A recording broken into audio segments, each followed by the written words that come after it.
title of this writing is Gurus Have Clay Feet. How high is the pedestal you envision your guru on? The higher it is, the more disappointed you're going to be when they fall from grace.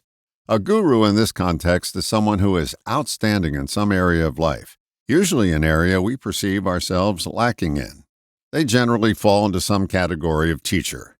They opened your eyes to something you had been blind to before encountering them or their teachings.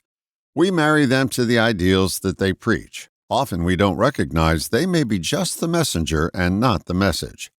Here's a story of me equating a guru with pedestal perfection. Lots of years ago, I was watching the Merv Griffin TV show. Merv's guest was a guy who wrote a book that I found fascinating. So much so that I drove to the bookstore right after the show and bought it. This gentleman went on to have a monumental career. He wrote 44 books, many were bestsellers, did numerous TV specials, and for decades was in high demand on the speaker circuit. He was a celebrated teacher, a guru.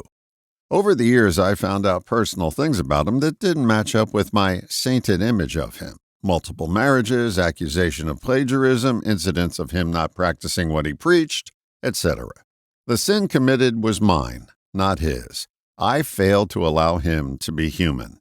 In doing so, I started to discount his message because, in my mind, if he was flawed, so too was his message. I was dead wrong. His messages have and will continue to stand the test of time. This fellow was Wayne Dyer, a giant in his field, but just as flawed as you and me. To offer proper respect to another human, we have to recognize they are human and not some airbrushed, photoshopped ideal that we have painted in our mind. After all, didn't even Jesus lose his temper and throw the money changers out of the temple?